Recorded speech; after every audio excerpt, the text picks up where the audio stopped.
didn't shit my pants the other day. Did I shit my pants the other day? No, I almost did. This year, 2025 was bad with that. It was a tough year, shit pants wise. I went through a lot of boxers. I changed a lot, literally.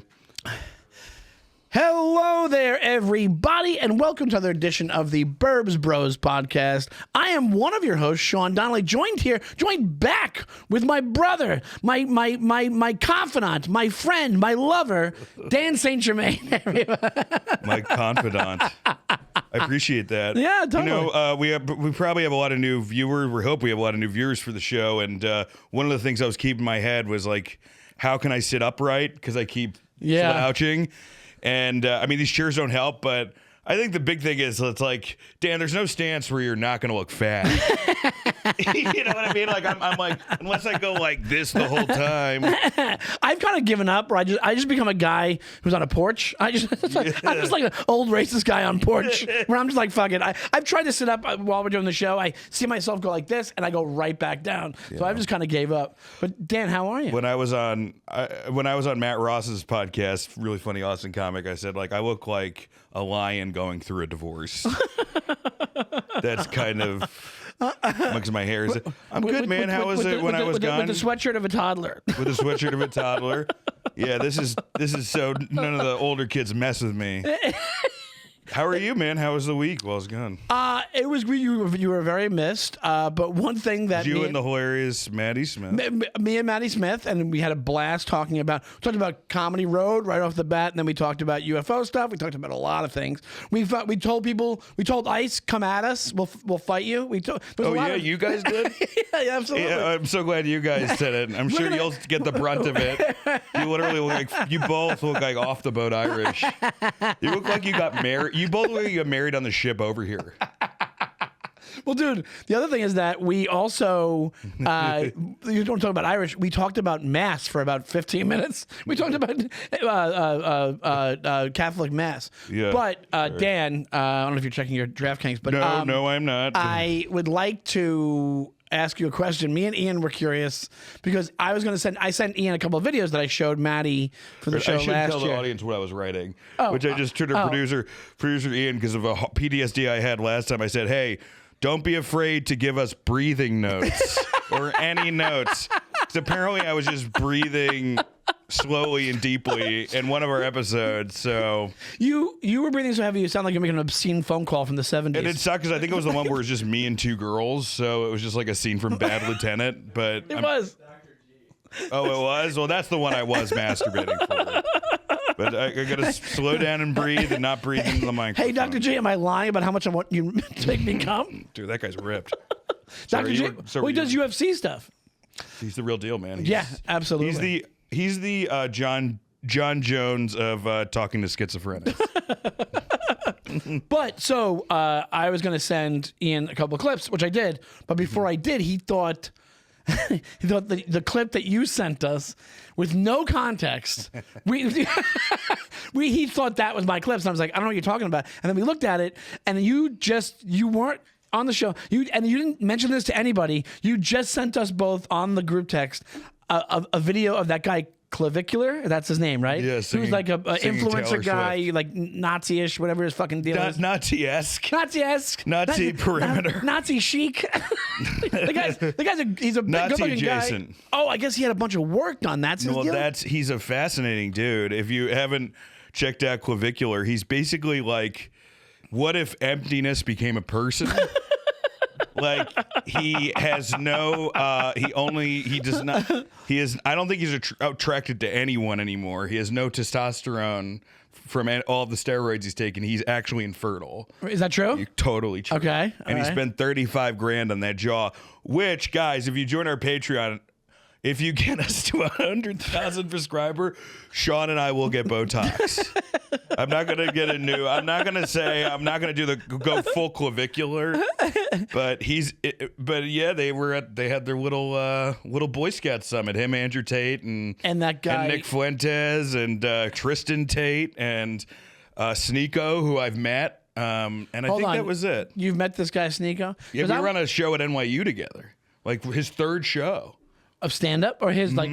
He was doing stand-up. Sneeko. Totally nice guy to me. I mean, I don't agree with his beliefs but he's a piece of shit. Nice, yeah. They're all just pieces of shit. It's kind of like watching I don't know, like an ad for a club that's in a true crime documentary. You know, like this is the club before, you know, the 70 people got shot. It's almost like the reality show for like the Skull Society. Yeah, can you just pull them up dancing, Ian, just to give you an idea of what we're talking about? They had because they were like live streaming for a while. The funniest thing is they were doing these symbols like to prove dominance, like him and Clavicle, like we're going like hand symbols, and then like Clavicle looks at one of the hand symbols at one point and goes, whoa.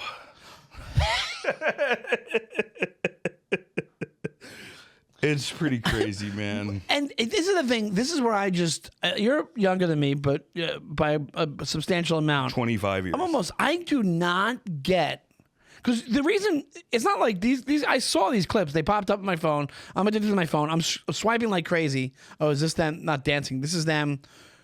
Oh, this is them dance to Kanye's anti-Semitic song at party. Yeah, they danced to Heil Hitler. Heil Hitler. Heil Hitler. And then Dave Portnoy lost his mind. Well, that's the problem. It's like retard bait for other retards. That's usually what this turns into, where it's like then Portnoy comes out, and then somebody else who's a Nazi come out, and then Michael Rappaport comes out, right. And then before you're in it, and then you realize like, oh, I'm actually on the side of just everyone watching this. Like seeing the car wreck. That's the thing, and there's no semblance of them wanting to even make sense. You know what I'm saying? There's not a point. They're just doing this. They're like, we're trolling you. Now our whole existence is to troll you. It's almost like that guy. No, I mean Nick Fuentes does not want Sneeko and Andrew Tate, who are supposedly his good friends, to ever have anything to do with either his white sister or white friends. You know, he does not want them to date. He does not want intermixing. And, you know, so it's this fascinating, like, but hey, man, like throughout time, we've seen like alliances between like people that you would never think, you know, even Russia and us in World War II, you know, like people are, this is just what's happening now. We're like all the freaks who are isolated are now finding each other. Right. Know? It's almost like incel Voltron. You know what I'm saying? Like they create mystery from the game. It's just like one of them's red, one of them's blue, one of Sneeko's kind of black, you know? and then they just form to create. Yeah. It's like influencer. They're like the Avengers of hating pussy, except for Tristan. Actually, you know, like it seems just like you know. Tate's the opposite of that, but the X-Men of not getting it up. The X-Men of keeping a girl in their basement. Yeah, too. And it kind of makes sense. X-Men. It's like you're not really men. Like I feel like if you were put up against the people that you're supposedly speaking to, which are like, kind of like who's the audience for this? I think it's disaffected young guys. It's you have to understand. Like you just said, like you're like, oh, we were all different age-wise. I'm like. Bro, the different, like, you're closer to a 20, like, okay, I will say this, a 30-year-old is closer to us than a 30-year-old is closer to a 24-year-old. As far as like outlook on life. Not just outlook on life, but like how they talk. Social. Being able to put, like, almost everybody I met in Austin, with the exception of one or two who was like a great talker, was like 29 and above. And I'm talking about talking in person, like putting sentences together. Yeah. Which, but you young guys, we're a place for you to be. One of the biggest young guy. I'll let you fuck my pussy, incels.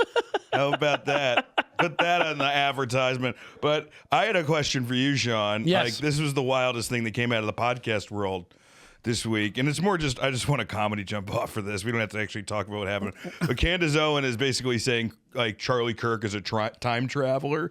You know, who would be the funniest time traveler? You think, like out of her celebrities? I have an answer, but if you have one, I can go first. But Gallagher. Dude, how scary would that be? Well, there was two of them, so maybe it wasn't his brother. Maybe it was just him time traveling. And how terrifying would it be? Because Gallagher comes back now and does way better than he did when he died. Because he kind of fits in with these guys. Dude, imagine like you're a bunch of scientists and you see like the fucking portal opening and then you see this huge hammer come down and you're like, holy shit, we found Thor. we found Thor. Thor was real. And then he comes out and he's like, who wants to talk about taxes? And then he just squeezes a pomegranate to death in front of you. This is amazing. He looks like he's sitting on another hammer. He does. Also, it's like his hammer is the opposite of Thor's hammer. You just got to be a little bit racist and you pick it up. You have to you have to have some real pretty strict ideas on busing seating. That's why the Democrats. I think But, what about you? What's your answer? The only problem with Gallagher is that like Gallagher comes out of a portal. Like he's immediately getting shot by everyone because they're like, okay, this is clearly a soldier from like the circus dimension. It's part of the killer clowns from outer space. by robot P.T. Barnum. So I think you got to get a celebrity. Just Gallagher as T2. Just Gallagher trying to save John Connor. So he's like, he can't kill me. I'll just send my brothers. What if Gallagher was set back to kill Mark Maron for ruining his career? Tries to kill him in the crib. And even Maron, when he's a baby, he's like, wah, wah. But it's kind of what he does now. Yeah, but this is, all right, I think you got to go with the celebrity that looks like they're always just falling out of a portal, since this way they won't be shot immediately. So it's got to be either Mickey Rourke or Nick Nolte. Like Mickey Rourke constantly looks like he's leaving a portal. Like, and he's, whoa. He's like, oh shit, how'd I get here? Like that's his normal. Like first off, his face looks like it's constantly being put through portals. Also, he's gotten so many chances. He might have like the sports almanac from Back to the Future of acting. You know what I'm saying? Like he's been given so many resets because he had, what did he have? He had 9.5 weeks, and then he had Diner, and he did his first round, and then he came back. I know you get excited about movies. Let's slow down. Yeah. Then he came back with The Wrestler and stuff, and then fucked that up again.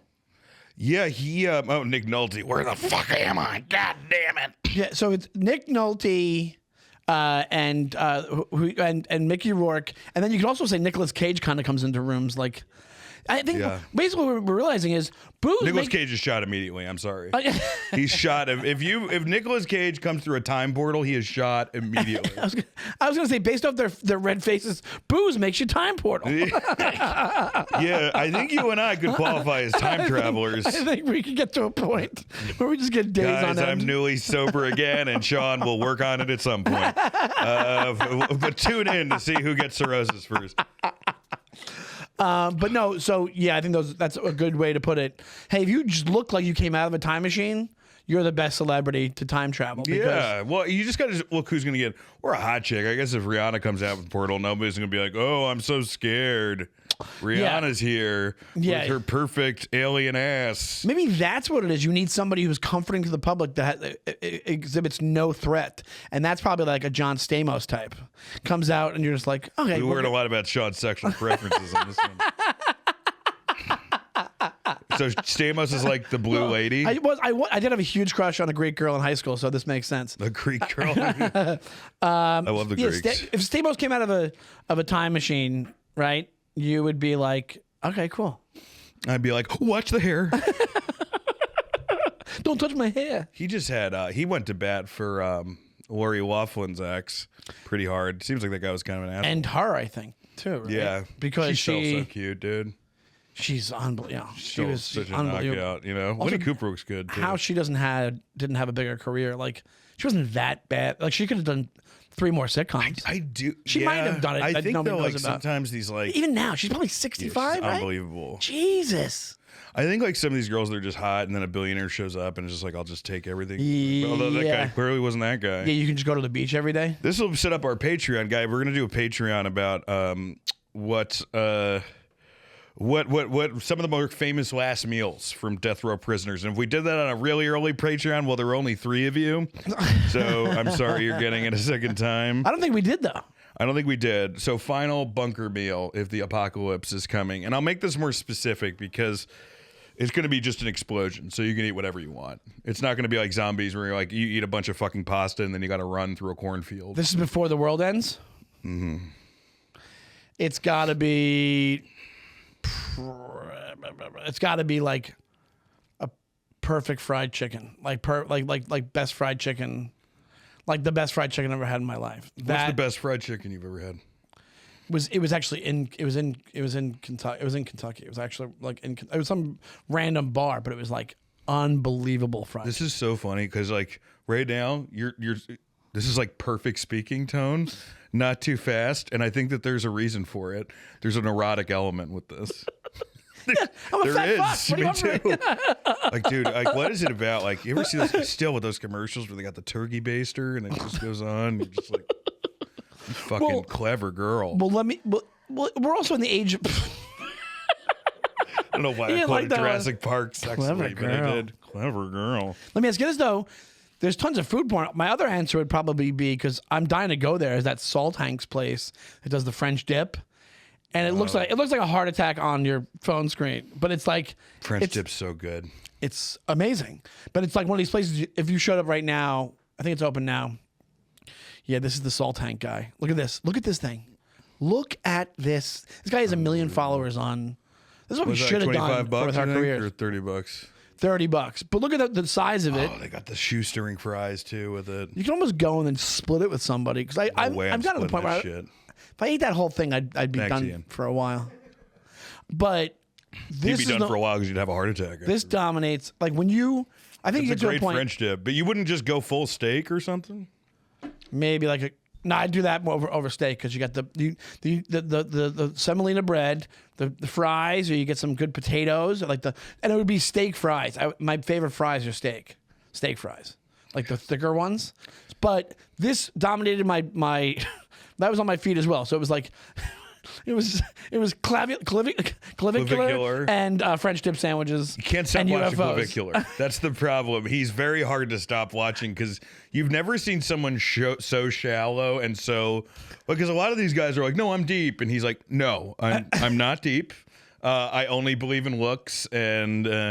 And then they're like, "Are you dating?" He's like, "Absolutely not." No, yeah, just vapid. But also, wouldn't it be great if we had a video of clavicular eating one of these Salt Hank sandwiches, and then by the end of it, he's like, "Ah," and the chin just pops off.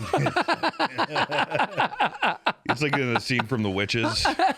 Oh, which is terrifying. Yeah. The Witches, I won't watch The Witches again. It terrified me. I'm sure there's like some weird clavicular leaking sessions that are pretty like a face colostomy bag. Yeah, for sure. Oh, God, so gross. Yeah. But what about you? You didn't give your answer.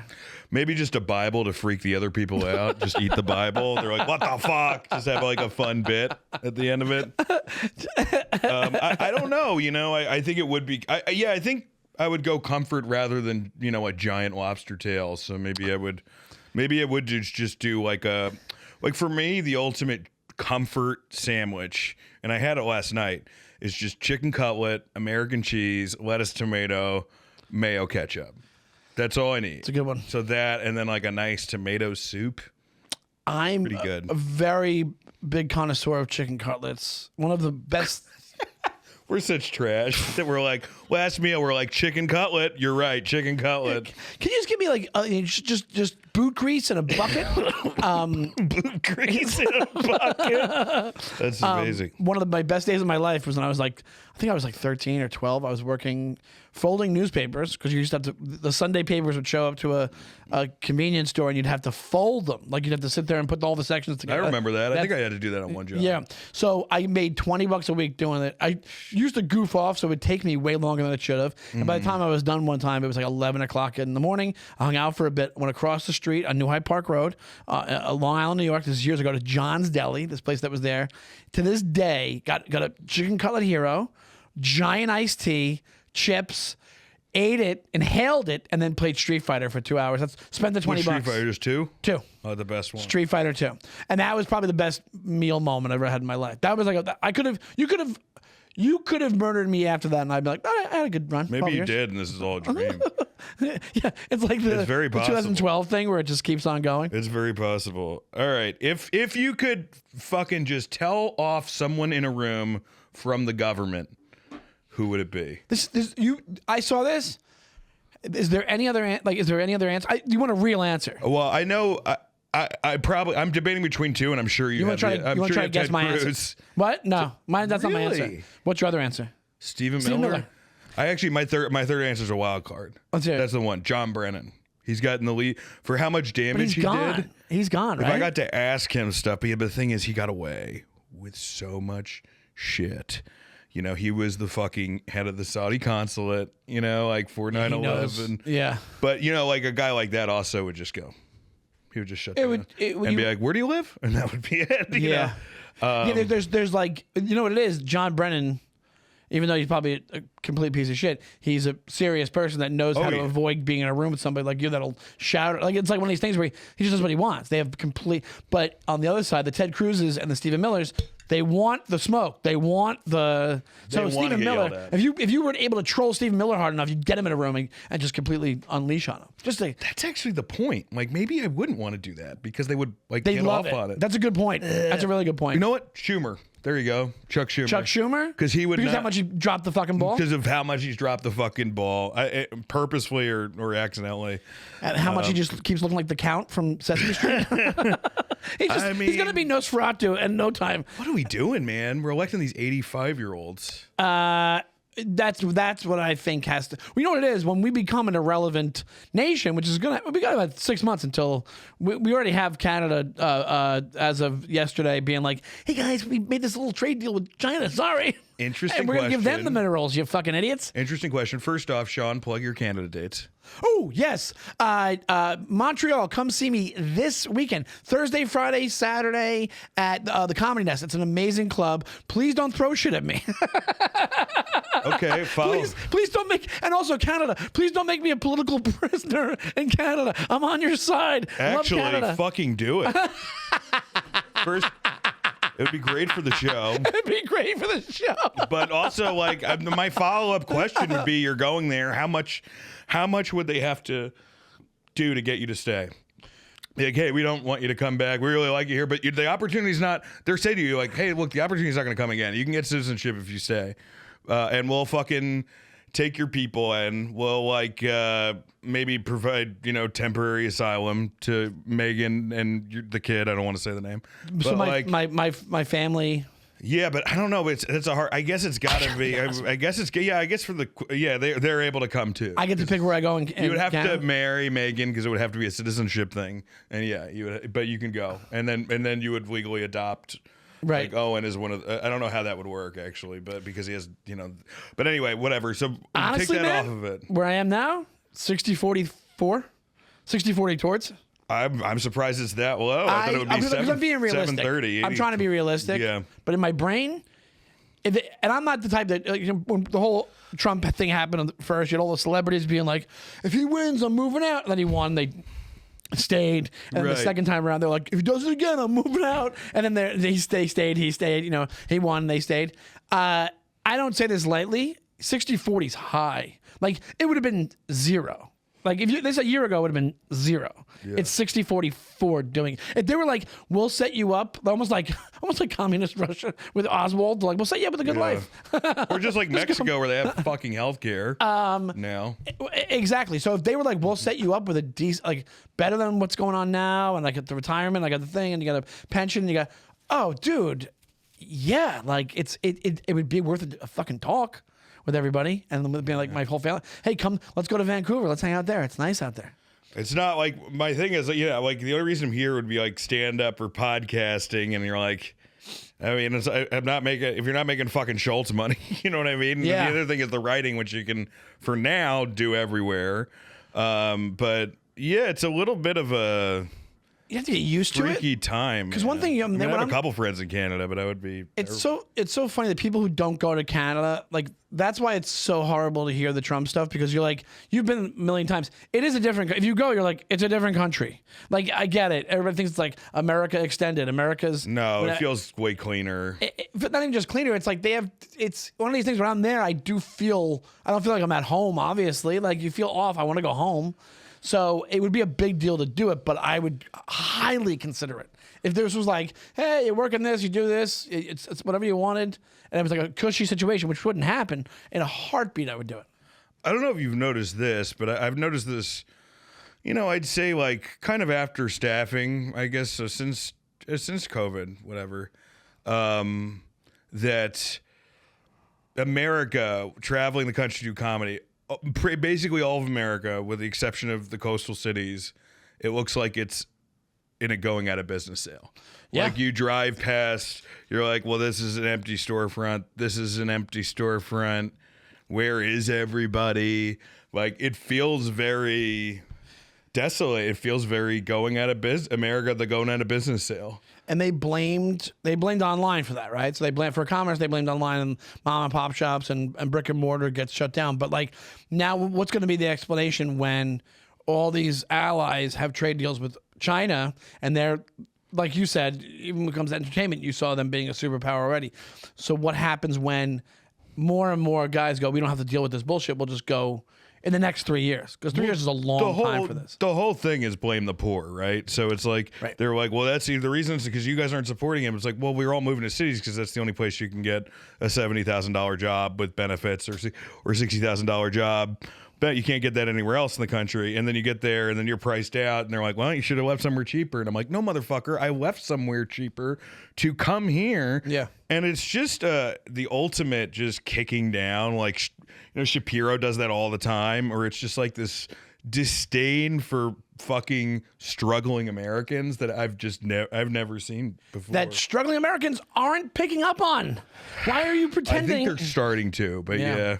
Well, I'll tell you this, even where I just went, real quick little story, kind of fits in what you were talking about. Yeah. I was just in the Wilkes-Barre area of Pennsylvania doing shows. Stop bragging.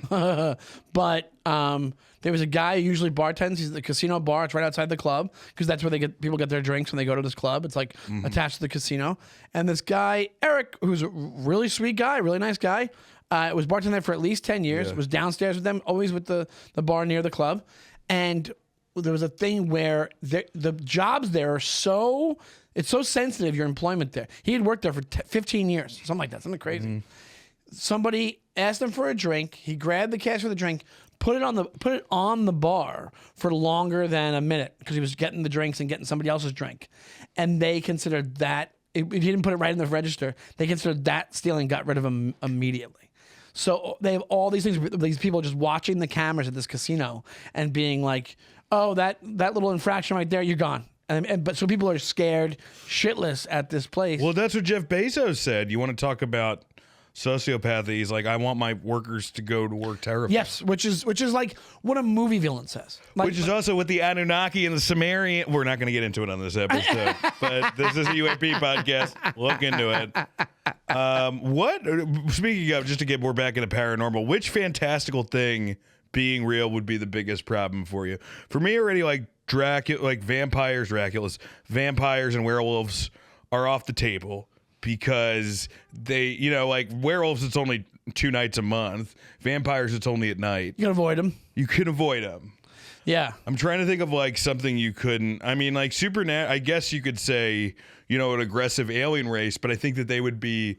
It would be kind of game set match, like there wouldn't be enough time. You wouldn't even have time to think about it. They would just, if they wanted, they just annihilate you. Just like we've talked about just to have a little UAP discussion for the show because it is a UAP show, paranormal show.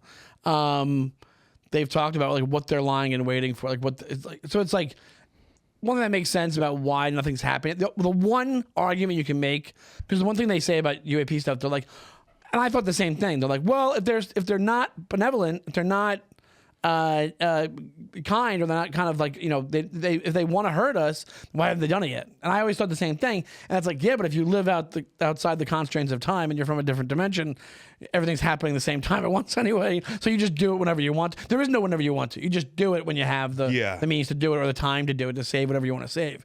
So I don't know what these things are as far as NHI goes. And if you're just joining us, NHI is non-human intelligence. But it used to be like, well, they waited 90 years. 90 years could be nothing to them. 90 years is 9,000 years at the same time. Yeah. So that's terrifying in itself. Yes. That fantastical part that you get to the arrival theory that all time is a circle and it'll just happen when it happens, but it'll seem like it happens at a certain time to us.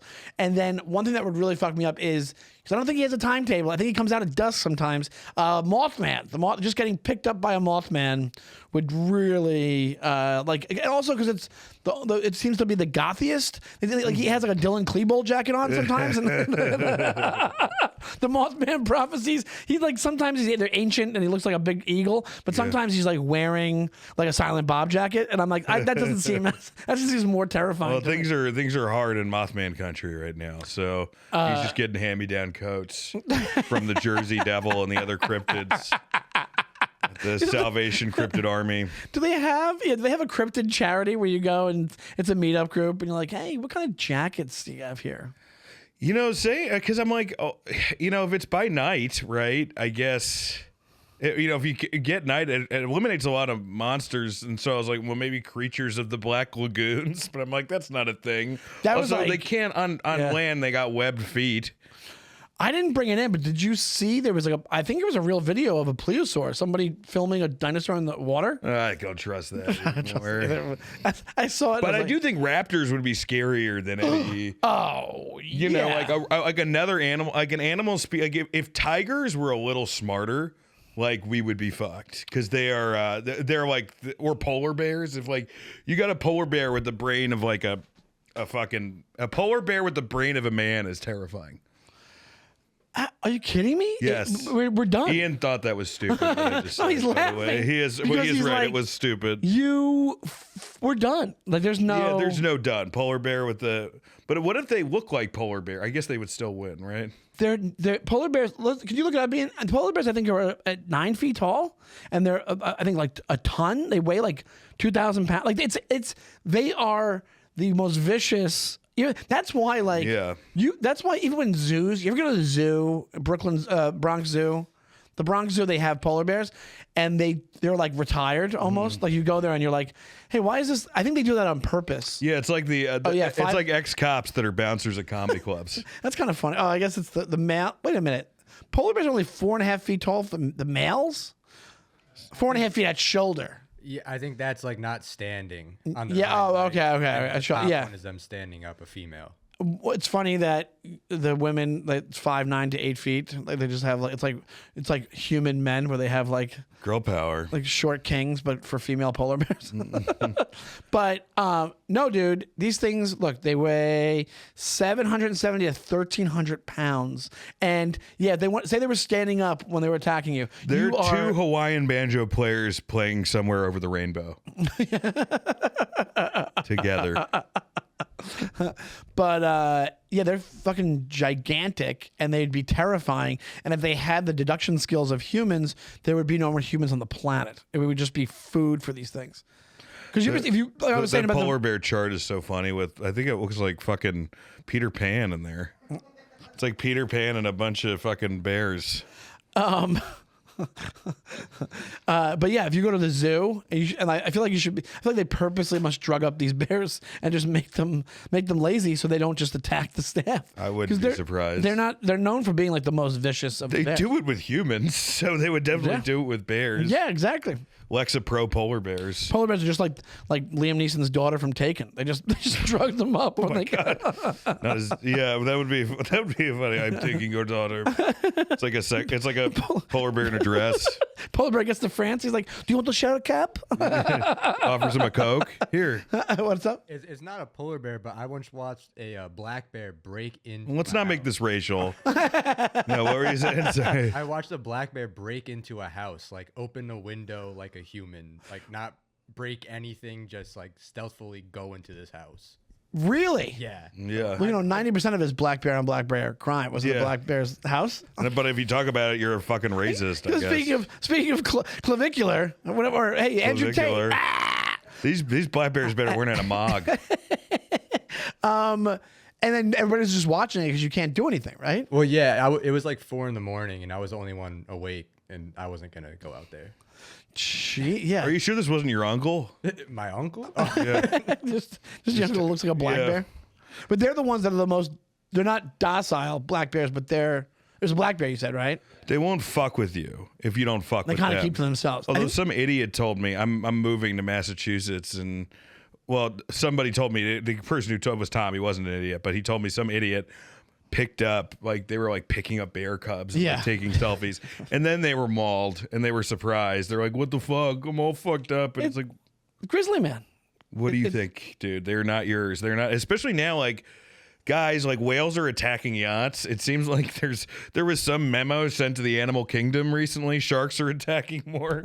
It just it feels like animals are like really like fucking acting out of pocket now. They're like, yeah, okay, yeah, you can kill us for the next 5 or 10 years, but we got this. Yeah, let's do our part. In 20, we got this in 20, guys. You've seen, I know it's grizzlies, but you've seen Grizzly Man. I loved Grizzly Man. It's great with mostly a guy- because Werner Herzog in it. Yeah, but He just showed me a Mongol. Like, he's like, I have something to show my audience. This is my favorite Mongolian boy band. And we're like, your favorite? How many are there? you know more than one Mongolian boy band. Okay, has there anyone you've personally met who could be an alien? Yes, I'm sure there has. I think it's just like that I've personally met that could be an alien. Do you want me to tell you who was? Or just say yes or no? Yeah, well, who was? Yeah. Whatever gets to going. Just a little conversation there was starter here randomly- at Burbs Bros. So this is going to sound bad, but they were an alien or just trans? Well, it did sound bad, Sean. Well, here's the thing. It did sound bad. They were. That's not what I'm saying. I said that knowing that I was, just don't want them to use our bathrooms. Sorry, keep going. So it's actually kind of a funny story. It involves my dad. My dad's been gone for a long time, and I was He like, was abducted when you he was were- abducted by trans people, and no, Shut up, Ian. You're part of the lamestream media over here. Lamestream we know Media we're Ritter. kidding. You know he's gonna- Ian Lamestream Media Ritter. And so we're doing a tour at Manhattan College, and there's the tour guide is a person named Sabina, but it's a woman. This is 20 years ago. We have no idea what that 25 years name ago. is. Sabina, not Sabrina. Exactly, not Sabrina. don't know what's going on. Not Sabina. And it is a woman, but I think she's a lesbian, right? And my dad's talking to her, and she's like, but when I say alien, like, I'm not saying because she might have been trans that she's an alien. I'm just saying the way she was and the way she talked and the way she moved, I was like, this seems like your invasion of the body snatchers, like you're an alien. But the funny part of the story is our whole family's walking through a hallway, and my dad's talking to Sabina. I think because he was like, Sabina was a little weird. My dad was like, "So what are you studying?" He was trying to be nice, and then Sabina answers, and my dad yells to my mom in the front of the group and goes, "Hey, Ellen, this guy's training to be a Oh my training god. to be an engineer." And my mom's like, "John, shut the fuck up." She doesn't remember that moment when she's praying for him. No. That's what she doesn't he didn't do it remember. he did not do it on purpose. No, of course it was not. not like some sort of outing of a trans person, and it wasn't trans. She was not trans. I knew people who knew her. She was not trans, and I wish her. I hope she's okay today. Whatever it is. But Good cover. the way that she moved, it wasn't just because it was just like the look and like the speech pattern and like the hand movements. I was like, oh, you could be an alien easily. For sure. Because it has to be somebody you've met personally that you don't some know tall, very well. Like tall, beautiful women. I'm like, are you Nordics? Like, Can you pull up Dennis Kucinich and his wife? Because it's hilarious. I think they may be aliens because he is the ultimate short king and she's the ultimate like Nordic looking redheaded girl and she towers over him. Yeah, there we go. Oh yeah, but that's not even like the model look that I was thinking. Oh, she looks kind of wholesome though. She is, yeah, but it's like that's very Nordic. That's like how they describe Nordics, right? It like a Nordic fell in love with a chupacabra sucking fucking blood out of a cattle. Dennis Kucinich kind of looks like that comic Mario that has that. What comic? Yeah, what's the name? Mario. Oh my god. Holy shit. Very nice guy, but I think has some kind of condition thing. Was he on that tour bus too? But he does look exactly like Dennis Kucinich. He looks just. Oh my god, it's the same fucking person. Just like this. Maybe they're all aliens.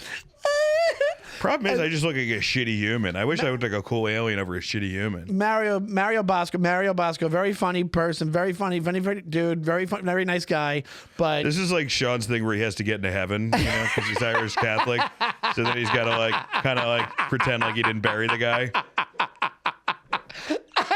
well, you come? You don't have the same thing. You have the same exact thing. Don't I you? stick my fucking foot in my mouth all the time, dude. That's true. You've been friends with me for 20 years. I mean, you've seen it several times. Oh, I wish we could tell the Ireland story without using names. Well, the problem is, I think we've just told it too many times on the pod, but. Okay, we probably did. I forgot. That's all the time I'm saying dumb shit. I think I freak people. Well, this is another question. I definitely freak some people on my flight. I've been doing this all week. I've been asking flight attendants and anyone I meet from the Navy if they've seen anything. But it's like my first. I do it. It's like my first question. Oh, like I have to calm the fuck down.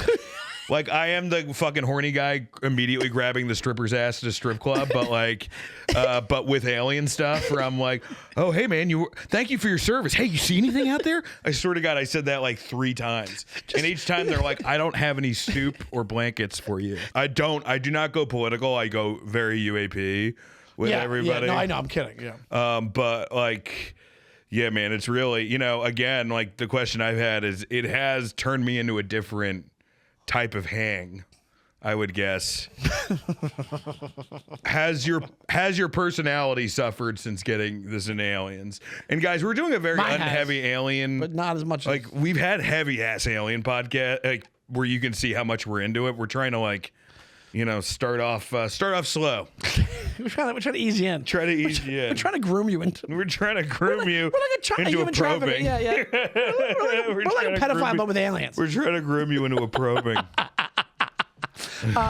No, but I will say that I back when you were saying the UFO stuff, I ask a lot of pilots. I'm not military per se, but on the way out, the pilot seems cool. I'll go, you ever see a UFO? And I've had 2 of them show me pictures. Oh my God. See, now you just made me worse. Why? Well, now it's like, now I know that my way worked. Oh, dude, my buddy works for he's a pilot and he hasn't seen anything yet, but he's like, he knows people. And he's the one who told me about the Bigelow number being on their booklet that they have about like, hey, you see anything, you call this. And it was Robert Bigelow's company, Bigelow Aerospace. I think I mentioned that a while ago. Funny, it's Bigelow. Hello, yeah, I am just waking up. What's up? It's a billionaire like casually answering. But do you think it's made your personality worse? I think people think it has, but I actually do have the thing.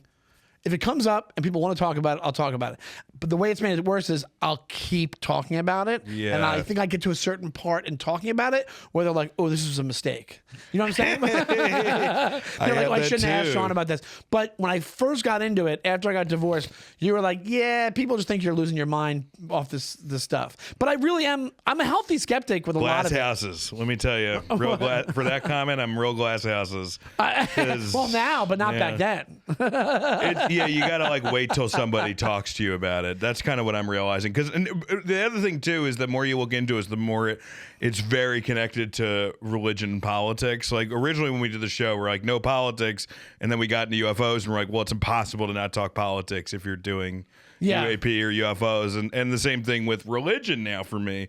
So, and the same thing with the afterlife. So it just opens up like, and not even like a can of like a fucking warehouse factory filled with worms. Well, also what we realized is that it's all. The chances are from going through the muck, and because I think we, even though we make jokes about shit and maybe make light of it just to keep levity, but like going through the muck, you're realizing it's probably all connected. It's science based. We've said this a million times, but it's all connected. So that's what got us deeper into it. But there's so much of it that we're like, there's something there. But back when I first got into it, I just sounded like somebody who read an article and was like, you're coming for us. Like it was like that kind of thing. I think like you said, like Chock-fil-A said, it's levels of consciousness. And the thing that's the freakiest about it is that like you being conscious and thinking I'm conscious, that may be the only real thing about you. Like all the stuff that you're seeing around you may be just complete. Maybe it's just like, hey, like they like get a bunch of souls unwittingly to go over to this planet to keep building, but it all is just a construct of the mind that we're all visiting, almost similar to like we talk about in the telepathy tapes, The Hill. We're all like, aliens and autistic kids and dead people and all sorts of other fantastical spirits meet. Maybe this is a version of The Hill. This is a thing like our thought in our head. That's the real thing. and that what we're seeing is the projection. Well, the whole we've talked about it a million times before, and so I think you're right. But the only thing I will say that I disagree with is that doesn't mean it's not real, because the radio station analogy is my favorite one. It's just that when you're in this timeline, you're in this world, we're all listening to the same radio station. That's why but it's like almost like you're so fixated on this one radio station, you're not even able to tune in the other ones, and you're on the same radio station as me. But then think of it this way, just like you said, you ever meet somebody who seems like an alien? I think that even within our radio station group, there's people who they're getting a little bit of the next radio station in, and that's why they're able to see these things. Wow. And that's the thing that makes the most sense to me. They're tuning in other forms of reality. They're tuning in other dimensions. There's a very good chance that, yeah, what was put in, like, even if you go by the Bob Lazar thing, where we're containers for something, that the experiment side of things, and this sounds batshit, but it's one of the theories, is that whatever that consciousness on the hill is put into these mortal beings to test what it looks like to go through like one timeline. And then the ones who are doing it where time is not a thing. Yeah. So they're like watching. By the way, as he speeds up, I can see what these people have been through.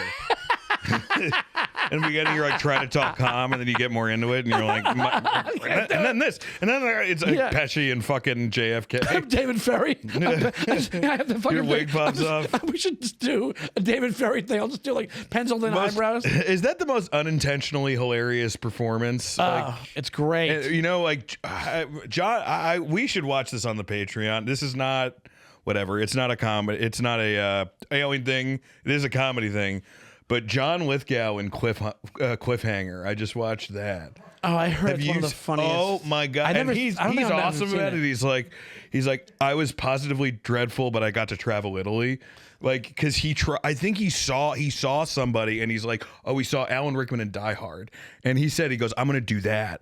And like, what do we have, like just a clip of John Lithgow in that you could play in Cliffhanger? But this is the most So Stallone looks like a master of subtlety compared to this guy. Really? In this movie. Like, you don't believe it's just like when your friend makes a really big decision, like getting an eyebrow ring, and no one can say anything because it was too big of a decision to say anything about it. And also, you're not making acting choices. Here we go. All right. Can we play this and then we'll go back? I don't know how you want to do this, Ian.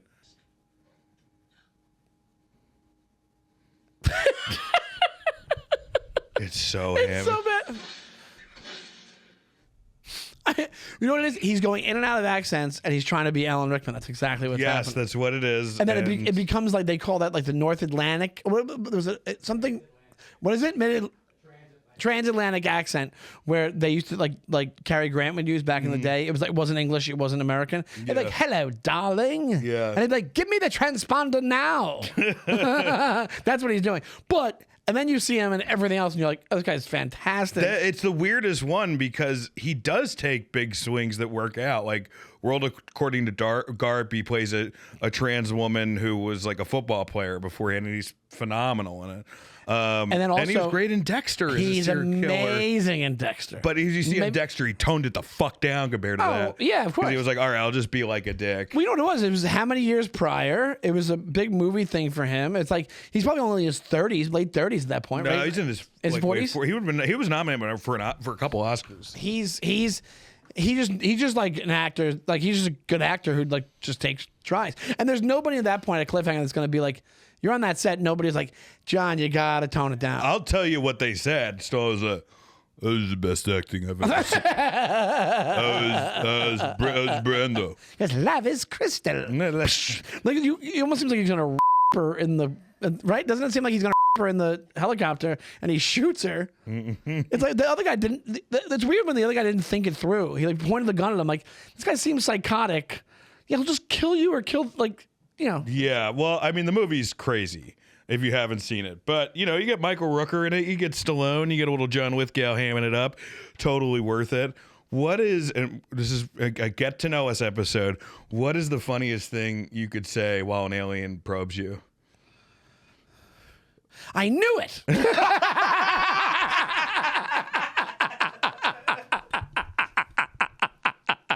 That was amazing. That was way better than my zoinks. just like, amazing. Just do a Scooby-Doo voice. Yeah. How you doing? I rue it. Yeah, That's so funny. Like, I know it. Can we talk while you do this? I got a couple questions. Can I see your papers? Yeah, that's. I wouldn't mind. I wouldn't mind the probing because I'd be like, "This is fantastic. It's a real thing, and I'm gonna die knowing it's real." I was right. It's like blood gushes out of your butthole. I was right. You could do the Crucible thing, the badass thing. In the Crucible, they are killing the guy for being a witch. Obviously, he's not a witch. And the last thing he said, they're putting stones. They're crushing him to death. Yeah. And the last thing he says is more stones. So if I go like more dildo, more probe, more contraption, and they're like, we think you're doing this for you, not us. I'm like, no, it's for me. This is the most bad. I forget, it was like one Native American who was about to get burned to death, and they said, do you want to convert to Christianity before he dies? He goes, no. Are Christians in hell? And they said no. He goes, all right, then I want to go there. And they let him burn. That's a good fucking. That's like up there with Che Guevara saying, shoot, you coward, you're about to kill a man. They'd probe me. I'd be in the fetal position in the front going, that was awesome. So much. I found out so much information. Can I put it in my wall next to my Conan picture? The probe. Yeah, can we bronze it? By the way, I had a great time. Dallas Comedy Club. Shout out to Rosie, everybody there. And I was about to go on one of my openers. I was like, well, what do you want to say? And I go, I was on Conan a couple times. I guess you could say Conan regular. And she goes, what's that? Oh, and I was like, my God. Yeah, bro. No. It's over. Oh, my God. So if you got a Kilborn credit, get the fuck out. If you got a Ferguson credit, get the fuck out. If you got a Corden credit, get the fuck out. Colbert, Kimmel, well, maybe not Kimmel, but Colbert's come because he has a very successful podcast. Oh, no. An incredibly successful podcast happening right now. And he has a show on HBO, so it's not like he's even out of the zeitgeist. To be honest, that's they're jumping the gun on that. Whoever that is isn't a comic. Well, she's a comic. She's She's very nice, funny. I don't care. Okay, but she just decimated my existence. I know it was a tough fucking. It was a tough stray to hit. We were like, but the assumption for a comic should be that you did the podcast a couple times, even if it's that. Even if it's that, and you're like, no, he had a late night show. I guess. I mean, I just think there's so many fucking things now. But she was what, 22? No, she's like 26. Same thing. Something. Yeah. I mean, but like, also, I'm sure there's some things that I probably didn't know. It also makes you realize why the Kill Tony thing is a thing. It's like because this clip popped up on my social media. They were talking about beef with Luis Gomez and Lemaire. I did Lemaire's podcast. Did he talk Shout about out Burbs Bros. I like Lemaire a lot. I like Luis too. I showed up to Lemaire's being like, hey, what's up? And then I ripped my coat off and I had a New York jersey. I go, New York, motherfuckers! New York, motherfuckers! Here's my opinion on the Comedy City controversy, guys. In every city, there's two great guys, there's a bunch of okay guys, and there's some bad guys. Well, explain what it is, because it's actually a good thing to talk about. Well, Bill Burr said this. He's like, here's my opinion on every comedy scene. You go to a show, you see two great guys, see a couple good guys, see mostly okay guys, and you see some really wretched guys.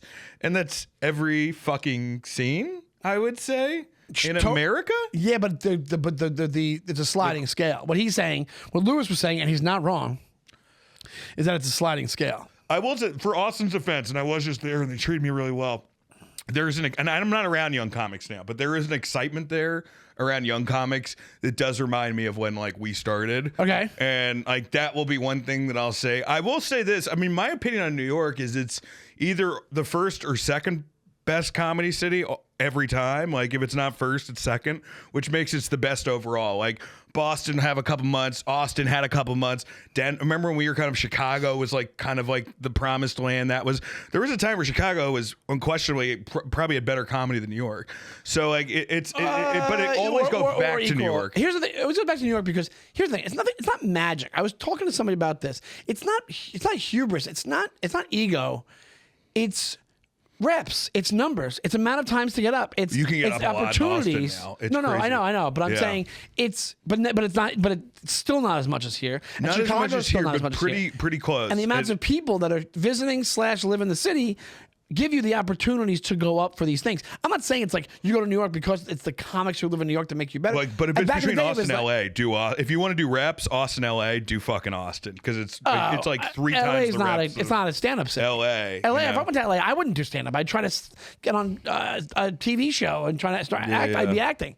And don't get me wrong, you still do stand-up. There are 3 of those left, but yes. Yeah, right, exactly. So, point being is Lewis's.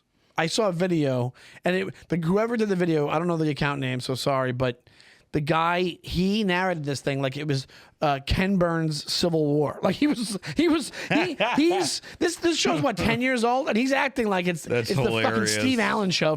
He's like, and this is the tone of Kiltonia has changed, and his beef with Jeremiah Watkins it's thickened, and I'm like, who gives a fuck? Do they hate each other or something? I forgot. I think Jeremiah was on the show. I think he was on Kiltony, I think, back in the day, and I think they don't like each other now. I don't know for sure. I don't want to speak. Most of the people who've really rubbed me the wrong way in comedy are all people have never heard because they're from the writers' world, honestly, and just being around that. But New York, it's tough to even say. When it's like people are like, "Is it the best American city?" And it's hard for me to say like, no, it's not, because I don't think it's an American city. Like I think it's a global hub. Like to the point of like how many, like, it's amazing. You go to Jackson Heights, it's the most diverse place in the world, but it's not just that. It's like new money kids from Beijing coming in or India. Like it's very metropolitan. So that would be my argument, is that you're actually not playing in New York. You are playing everywhere because it is a commuter city. That's also why it's so great. You don't get that a lot of places. I don't know why we need to fight, guys. There's so many people who hate us outside of this. Yeah, a lot of people don't like stand-up. Everyone hates us. But it's interesting to me. So what was the thing? Lemaire was saying how Austin's a good stand-up city. I just knew that they got in an argument. Oh, this is it's weird that Regs, the show, talk crap about Austin comedy when one fourth of them isn't as funny as Danny. I mean, obviously, he wrote this in passion at 4 a night. As somebody who's Lemaire's friend who hung out with him, he wrote this. And to be fair, I wrote several texts like that, in my late 20s, where I was like, late 20s. Last week to us for the show. Hey, I only seen you gay porn for the show now, clavicular, which I stand by. But it is silly. I mean, it's like both of those guys have been like that.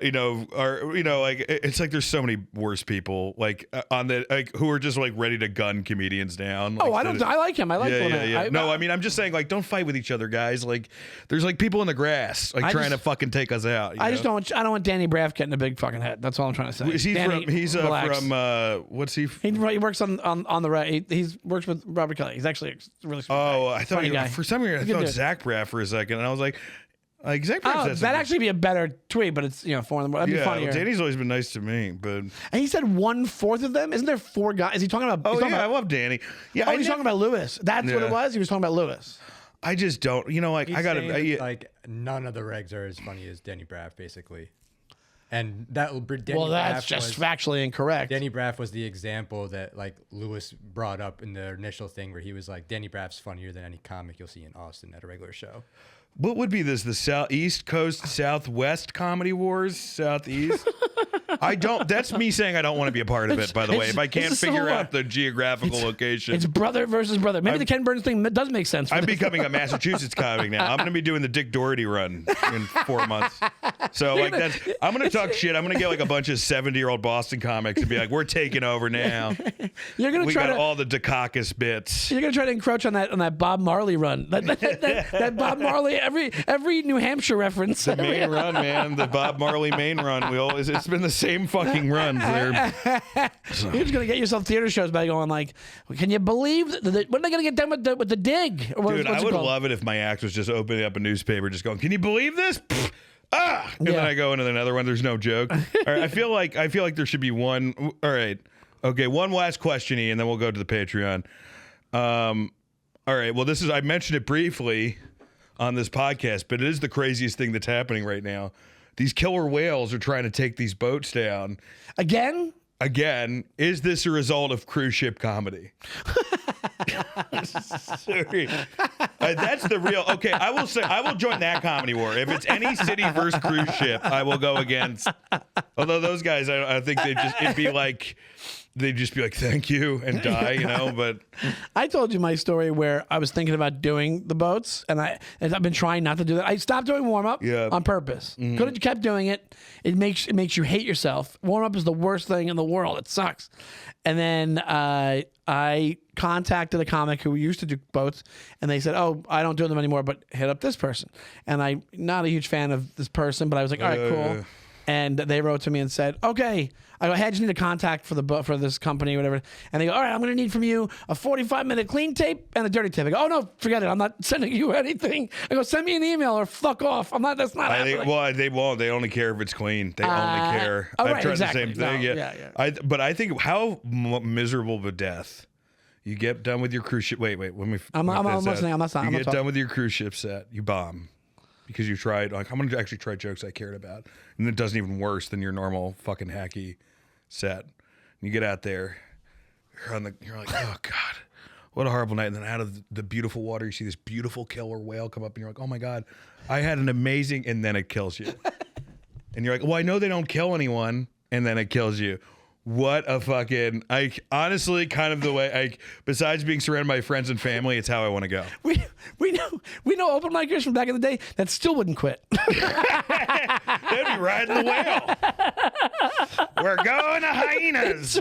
They'd survive it just so they can do the Karma 5 o'clock open mic. It's a very, very deep reference. All right, Sean, what do you got? This is, guys, I guess coming out, we have Maddie coming out Monday. Is this the week after that? It's the week after that. So my dates, I'm going to be in Montreal, but I might be a week late on this. Oh, no, we're going to do, Maddie the week after. Oh, no, we're doing Maddie. We're all confused. All right, sorry. You figure it out. In March, I'm going to be doing Comedy Carlson, the small room. It's actually the Rickles room, named after Don Rickles and Sean's late great bulldog, who I loved. Yeah. And I'm also going to be doing a run with back. I'm going to be in Frederick, Maryland. I'm doing Cellar Door, but I'm doing some dates before that. I should be in Boston for a little bit. And yeah, man, that's join our Patreon, dude. Follow me on Instagram. Follow Sean on Instagram. It actually really helps us with bookings. I know it's fucking lame to do that. I know it's a little me love you long time, but still, I totally it would help us. So it definitely help us. I'm at Shawnee Tom on Instagram, and in February 21st to 23rd, I believe I'll be at the Comedy Cabin in Janesville, Wisconsin, which is really fun. But afterwards, I'm going to be in Chicago for a week because I have a private show at the end of the week. So I'm going to be doing a bunch of local shows there around the area. So hit me up on Instagram at Shawnee Time. That's SEANYTIME, and message me and let me know if you're around. I'll be your private comic, doing some punchlines, waiting to bomb in front of you. Thank you guys so much. Thank you to Ian, and we'll see you next week. Bye. See ya. All right, guys, time to our favorite part of the show. We're going to read off our lovely, lovely patrons of the Patreon. Trevor Luther, new. What a great fucking name. You sound like a Southern cop. Melissa Bratcher, Davis, Sniff and Glue, Elizondo.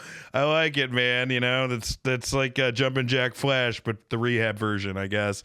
Kev Aiello. And in parentheses, he writes, Aiello, like the mediocre character actor Danny. I thought Danny Aiello was good. To give Diana some credit, I thought he was good and Do the Right Thing in Moonstruck. I also met the guy, very nice guy, but, you know, who cares? Shit on everybody here.